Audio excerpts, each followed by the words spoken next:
All right.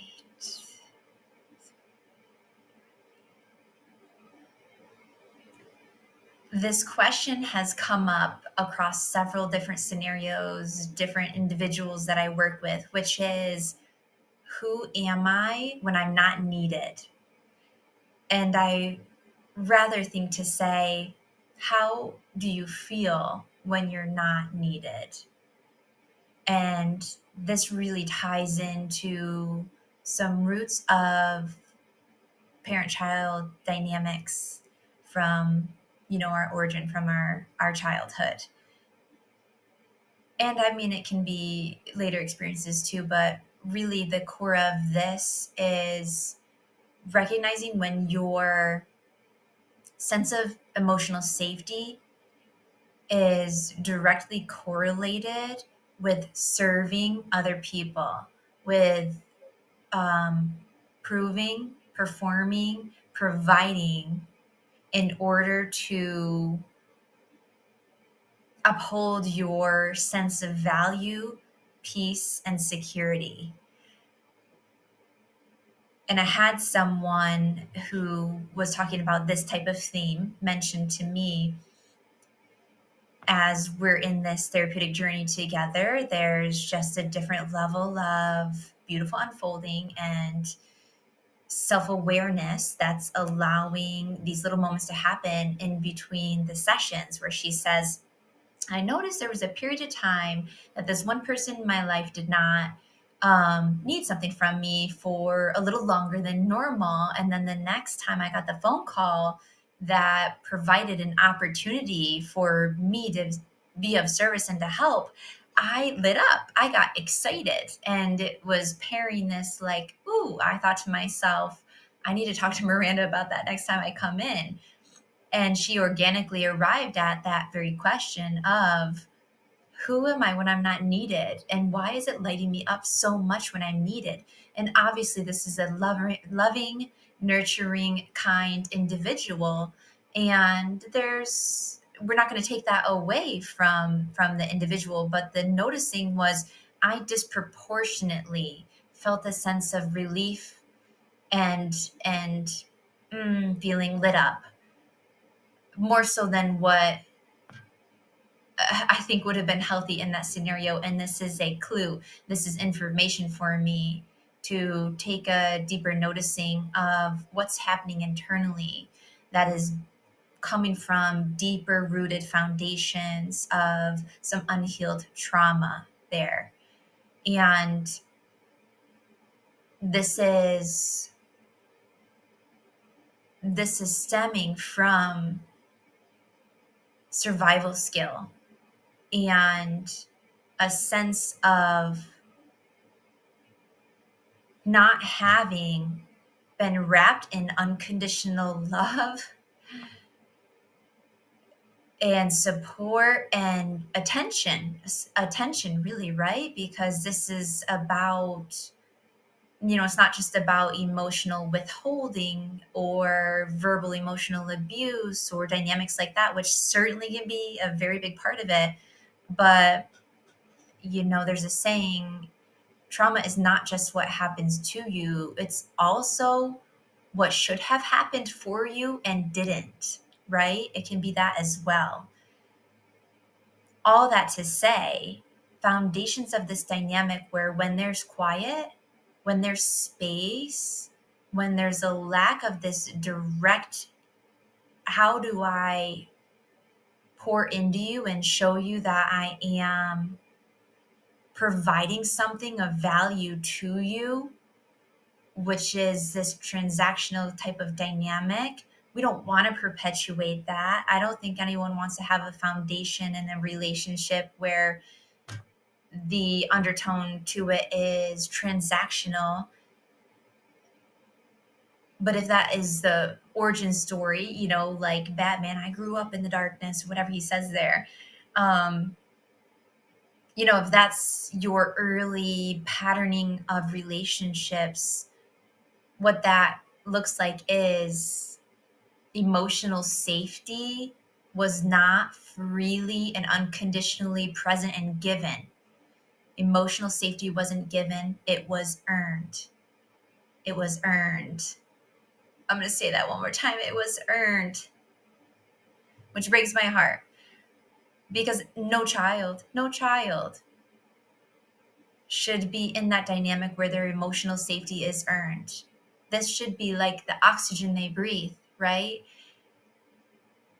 It's not even something we have to think about because it's just a part of our life, and it always has been. This is our goal of what we want every child to have. But many of the people that I work with who have this underlying foundation of, I really start to notice anxiety spiking when there's space in between my doing for others. And this is our nervous system being so wired to absence of providing and serving others equals unsafe, right? That pattern from childhood is being kicked up there. This familiarity that stems from the past of this silence, this space that I recognize from my inner child wounds, my inner child, that wounded space, is recognizing this space, this alone time, this quietness as a threat. And there, any sense of peace is completely vacuumed out of that scenario. That can be really confusing. That can be very confusing in the moment to experience that because people aren't pairing that antecedent, that trigger, with the anxiety cascade because it's a confusing one, isn't it? Right? This moment of peaceful solitude,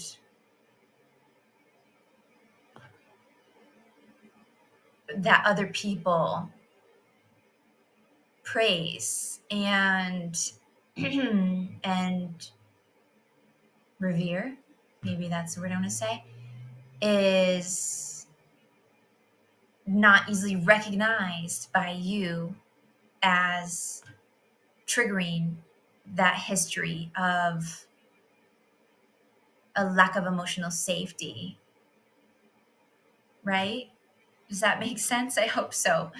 And so then people don't always note that, and they'll say like, oh, it comes out of the blue, or it's random, or yeah, just in these random moments, or when I'm settled down. And it's like, it's actually the environment of that space that is a part of the clue to this puzzle. Who am I when I am not needed?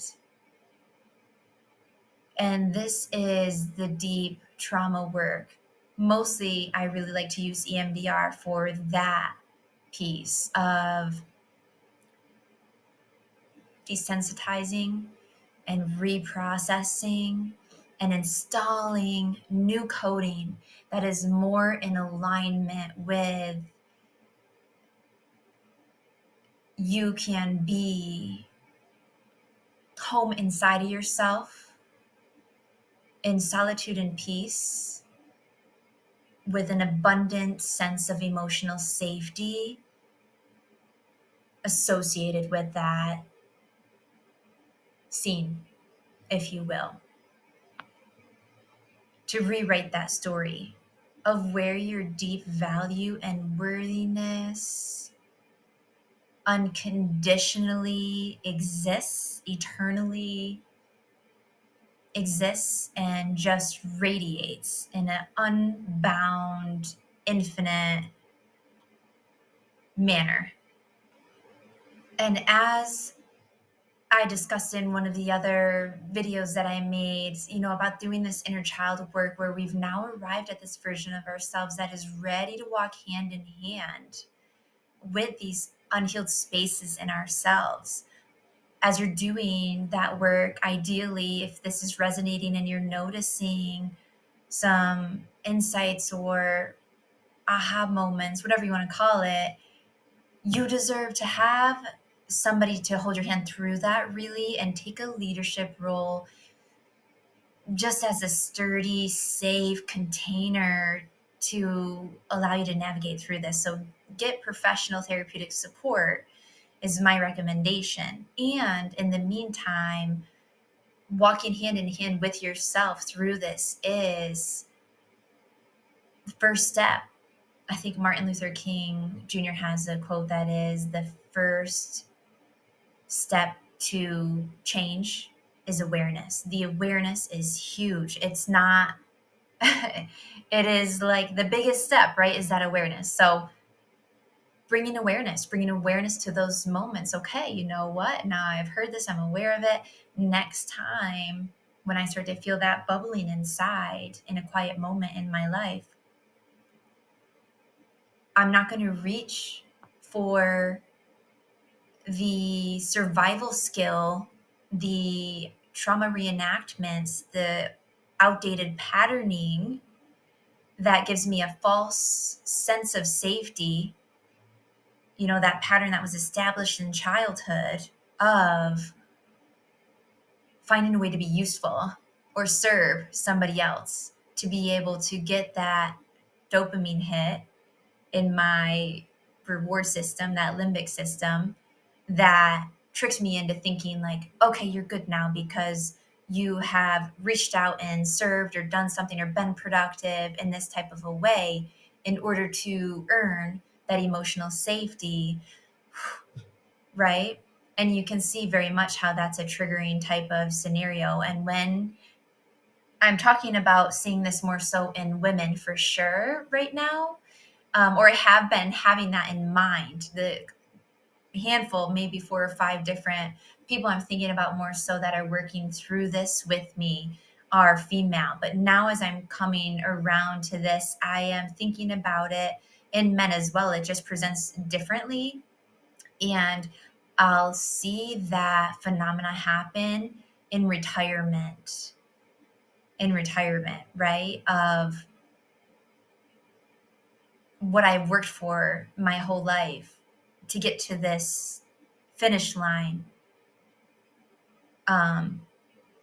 I now feel incredibly anxious and uncomfortable because I'm so patterned to link my value and worthiness to the productivity and earning that I achieved through workaholism, right? So we can see how it shows up differently, but is absolutely experienced by many of us. This illusion, this trick of believing that our value and our worthiness is tied to performance and achievement, which originates out of the emotional safety is earned and not breathed like we deserve to have it. So next time you're noticing those sensations, that anxiety that you can't quite place rising up in possibly a moment or an experience that has some space and some one-on-one time or some serenity to it externally, if in that quietude, solitude, we notice the stirring inside, that creates some incongruence, some dissonance between what's happening externally versus internally, we're not going to reach for the phone to send somebody a message, to get affirmation that, okay, good, we're in good standing, right? And just making sure, because I've thinking about another person who notices this with like, I don't even want to start dating anyone. I had like a little experience where I thought I was ready and got on dating apps or something like this. And then I was like, oh, this is just the communication via text is triggering. And the waiting to receive the next one is like off-putting to me. I feel super anxious or, I'm kind of like feeling tripped up and not feeling like my relationship to self is as solid as I want it to be or where I feel like I need it to be in order for me to hold myself inside of this worthiness that is unwavering and there you have it. Like, that's the work. This person just did that work. That's amazing to be able to notice that in real time, arrive at it, choose yourself. And we're doing beautiful EMDR sessions to take care of the source of that. The answer is not through feeding it more with the outdated reenactment patterns of I need to work harder and seek more external validation of this unquestionable, immeasurable worthiness that comes from the light within. And we are breaking, I'm thinking of like this iron, obviously not incredibly thick iron because that wouldn't be able to break it, but like these bars on a bird cage, and we're just like slowly like releasing this. And instead of feeling like that cage is keeping us safe, right? Because I think that's the thing, is we've accidentally at this time found a sense of safety in the very metal bars that are the cage that we're inside of. And so you step out of that, into like these green pastures of unlimited worthiness and sovereignty. And it's like, retreat back into the cage because like we're unsafe out here. And it's like, no, you're not. But in order to be able to do that is a whole lot of that beautiful, deep internal work, which can start with asking yourself that question: how do I feel when I'm not directly needed or seeking out validation externally of my worthiness? Who am I when I'm not needed? And if you don't feel a radiating sense of your I am divine essence that allows you to receive and settle in to the serenity that you deserve, this is your time to do this for yourself, to get connected, to seek out the support you need to rewrite this outdated programming so you can step out of, rather, that cage. Okay, my last session was with a man. Great validation, and our conversation was really so much. Oops, I better put this down so that I'm not so distracted by it. Our conversation we just had was like just so on point with this theme about emotional safety, the lack of that in his childhood, how that has led to difficulty with feeling the ability to speak to his emotions without fear of losing stable ground in his relationships with his family, which he has a beautiful supportive family. And he's got the what's the word, like the incubator to be able to rebuild this relationship with himself and start by these little acts of expression with people who love and support him and do provide emotional safety, that he's using that to reinforce this new truth in his adulthood and adult relationships, that is, I'm not going to lose a feeling of loving connection and safety when I am true to myself and express these feelings in these respectful, of course, open, communicative ways. And in fact, that brings me closer to union within myself. This is a rebuilding of this sense of safety that is coming deeply from within, and keeps me good with myself. I'm good with myself. And therefore, the better I am with myself, and the more I am able to dip into this rewriting of this narrative, I leave those conversations with this reverberating or underlined or boldened, yes, there was emotional safety there, wasn't there? With a greater sense of connection and intimacy with my partner. And I want to circle back around to something that I said earlier about when you notice yourself in a space of the quiet, starting to feel that anxiety, and you may have that patterning of like reaching to text somebody to check in or whatnot. That what I'm wanting you to do, I because I think I can already feel like people going like, oh well, then I am I going to go in the other direction and hesitate and be not expressing myself or connecting or reaching out for that connection.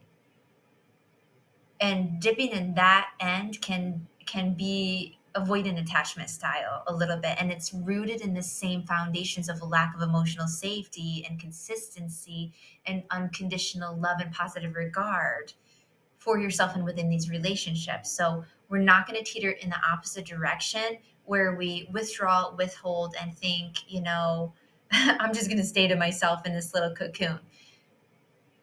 What I mean is check the energy that you're in, and that should inform some discernment about where and when we move in those relationships and in the outreach. So if I'm feeling that anxiety bubbling up, I want to notice that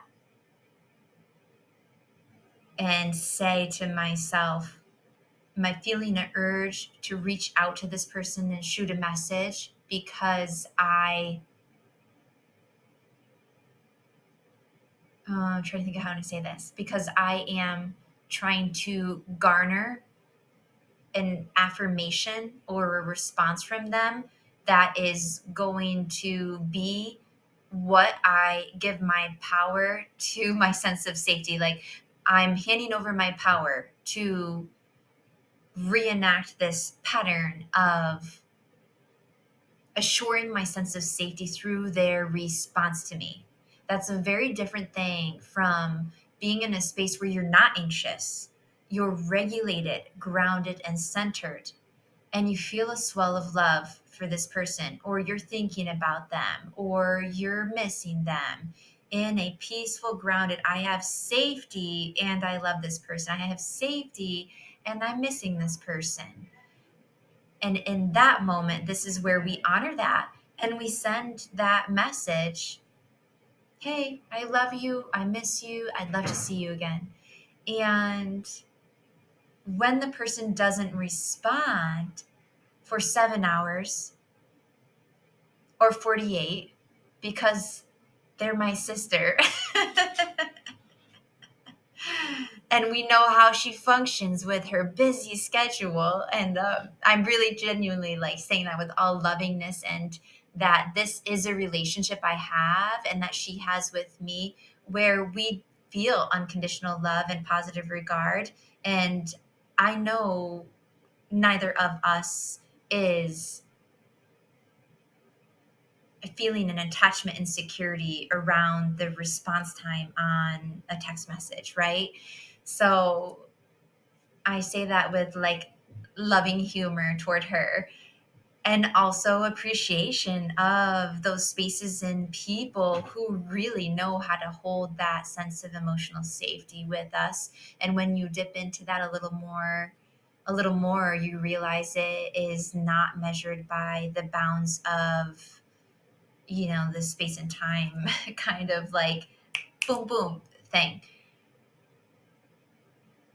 If I were sending her a message out of this place of like, oh, are we good? I don't feel good. I feel like triggered by maybe I've not done enough for her. Like are we in a good spot? And I'm anxious in my solitude. And then I sent the message, tick, tick, tick, tick, not getting the response back would be escalating that anxiety, because I've turned my power of discerning my sense of inner peace and safety and value and feeling lovable and in good connection with her, I have displaced it inappropriately. So this is what I want to clarify, is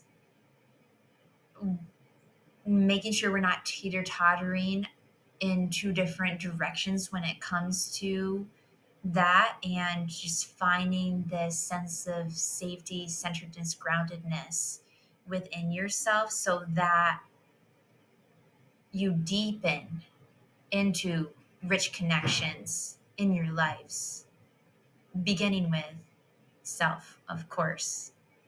And this makes those relationships energetically thrive with that sense of emotional safety, consistency, and allows you to show up with the most authenticity.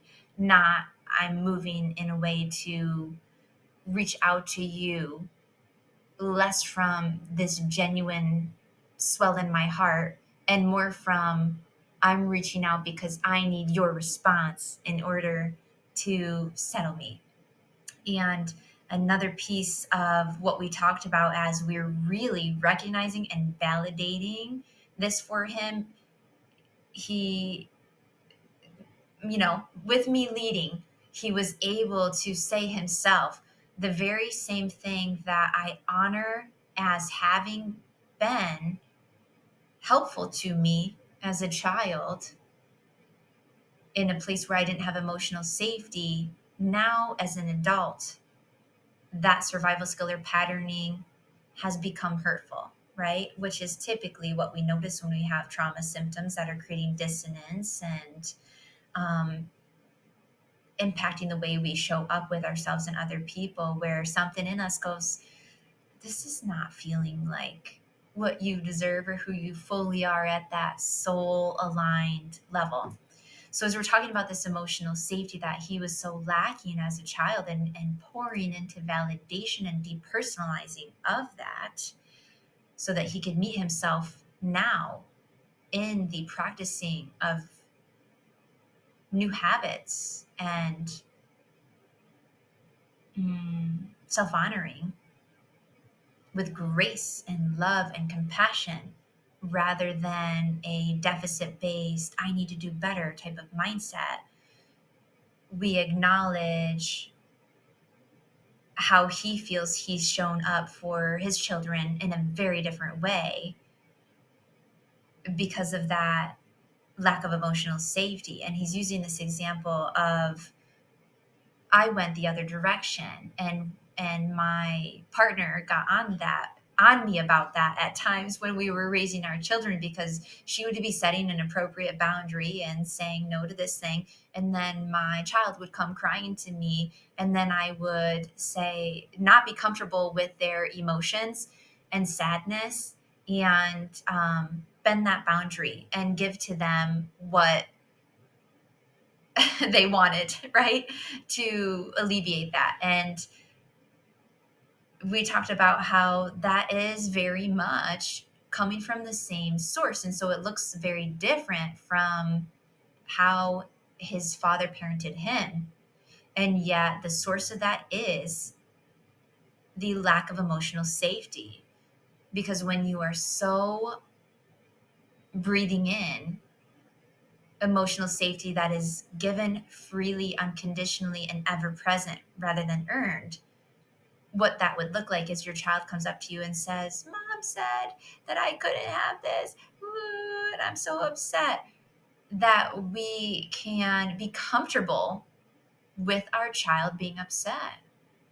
And it can be not triggering. It can feel like we can remain centered, calm, peaceful, all loving, while holding space for our child to experience sadness and express that, and not feel that we need to rescue them from sadness. and not feel like our nervous system is triggering a cascade of neurochemicals that throws us into this fight, flight, freeze, fawn scenario that's born out of those childhood wounds.